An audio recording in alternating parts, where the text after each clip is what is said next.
Hey, I'm Pops, and welcome to the episode one conversation about the Tulsa King. And I have to be honest, I didn't want to jump right in. I saw the promotion for it, but someone I like really recommended it. Of course, I've heard someone else who said they didn't like it. So I thought I would definitely put together my thoughts, give you a review where I think this is going, done by the creators of, Sopranos and Boardwalk Empire and co-creator of Yellowstone. And, Terrence Witter, Taylor Sheridan have incredible history. Alan Coulter is the director of this first episode. And really, it's this. Sly is a mobster, and not just any mobster. He's an Italian mobster who's been in prison for 25 years, and he gets out. What's he going to go through, and what happens next? And I can tell you the couple of things that I like and hate about the episode. So let me run down some of the different story elements so you can kind of get an idea of how this works. But basically, he's a mafia capo. He did what he needed to do back in the day. He's been in some sort of prison for 25 years. He talks about being married, but then he's not talking about his actual wife who's left him. He's talking about being married to the mob, basically, right? And we'll give you some more details as I go along. He finally gets out, goes to New York. There's like some conflict, some back and forth as he's kind of fighting with people. And they're like, no, you're going to Tulsa because it's like untapped resources, horse racing, real estate, things like that. And he's completely the fish out of water, right? Tulsa, Oklahoma, Bible Belt, giant grasshoppers, right? He has no cell phone. He doesn't know what an Uber is. He shows up at a pot dispensary place. He can't even fathom this stuff is legal. And he lives in fear of the feds and police and all of that. He goes to like the local bar, which is, again, a mafioso guy, expensive suit and shoes. He gets into conversations like he belongs there, though. Like the country music's blaring, but Dwight, his nickname's the General, right? He's named after a general.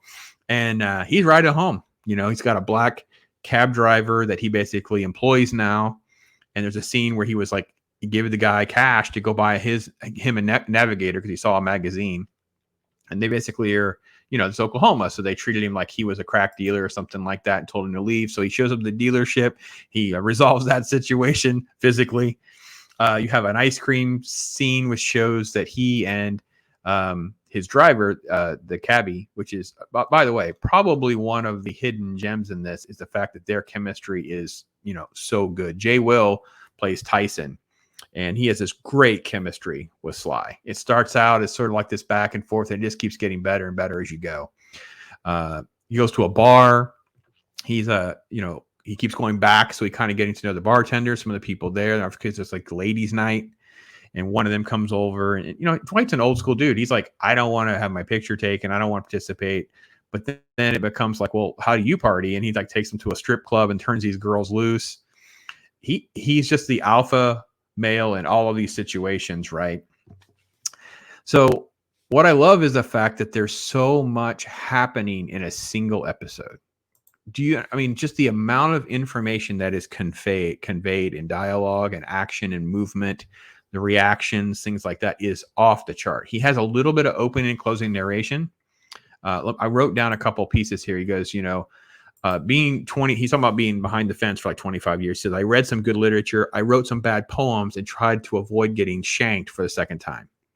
Note, there's no cutaway scene. There's no flash. It's just like there. And you're like, because of his gravitas and that voice that he has, you feel like, ooh, that had to be a scene. Plus, he lived through it. So, holy cow, what happened then?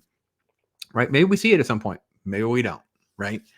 The way he handles himself when he goes into the pot dispensary with the, quote, security guy, right? Goes outside. He gets a metal drink container and goes in and just smashes the guy in the face. It's freaking great. And this is a line about, do I look like a CPA? It's just freaking great. In the bar, you get to see Garrett Hedlund. He plays the bartender. That's Sam Flynn from Tron Legacy, by the way. I love the fact that everything Dwight does just smells of like that sort of Sopranos thing, and they brought that to this show. And whether the show gets there or not, I don't know. But what I can tell you is they're showing us they don't need to spend or waste a bunch of time giving us a lot of information to build a universe. They can do things very, very rapidly. They can do things very quickly, right? Okay, so what I didn't like.